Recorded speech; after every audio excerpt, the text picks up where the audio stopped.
That's reflected on the left-hand panel. Ferdinand at 17-1 with Shoemaker. Mogumbo and Bold Arrangement each 8-1. Vernon Castle 12-1. Rampage, Arkansas Derby winner at 8-1. Broad Brush is still 14-1. And as Jim stated, Badgerland and Snow Chief now co-favorites at 5-2. Wheatley Hall, Bachelor Bow, and Groovy well up there. And the field, Wise Times, Icy Groom, Southern Appeal, Zabaleta, and the formidable Bobby Forbes at 14-1. Now, those are the saddlecloth numbers. Here, however, are the post positions. Ferdinand breaks from the inside. Mogumbo 2, Wise Times. Bold Arrangement, the English bred, Icy Groom, Southern Appeal comes out of the number 6 hole. A lot of those close at the end. And the speed, for the most part, is on the outside with Vernon Castle and Rampage, though he comes from behind. But then you have Broad Brush, Badgerland 10. Wheatley Hall is number 11.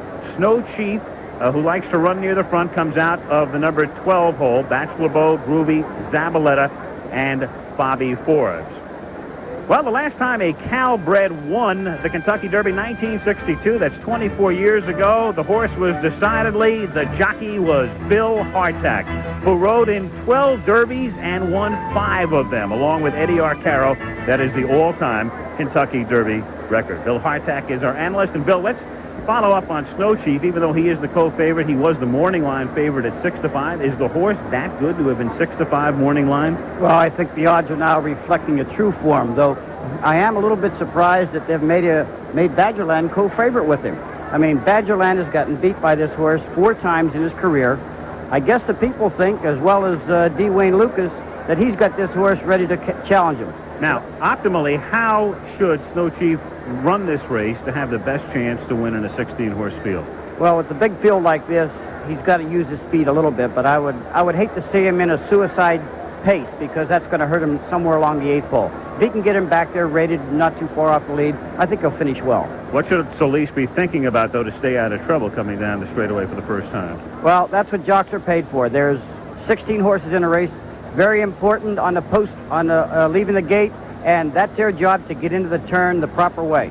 All right, right now let's take a look at some of the other contenders in the Kentucky Derby.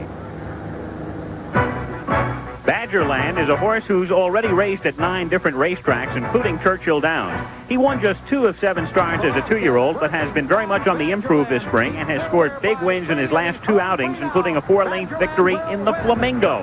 Trainer Wayne Lucas. I think Badgerland is a horse that's improving. He's coming to the race well. And every year we're optimistic, and we're really optimistic this year.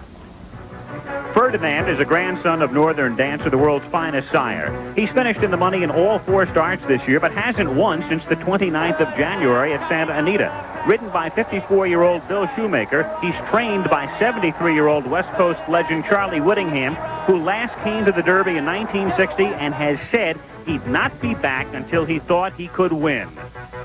That's what I said, and he better be that good or catch me in short pants, won't he?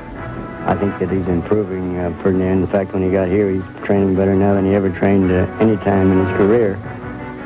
Mogumbo is a horse who can be described as extremely promising but erratic. Named for a 1954 movie starring Clark Gable, Mogumbo is owned by Peter Brandt, a prominent polo-playing Connecticut paper manufacturer, who was a part owner of 84 Derby winner Swale. His trainer is Leroy Jolly, who's looking for his 3rd Derby victory and who sums up Mogumbo this way. He's very easy to rate, and comes from off the pace, and it's just a totally different horse in races than he is in the morning.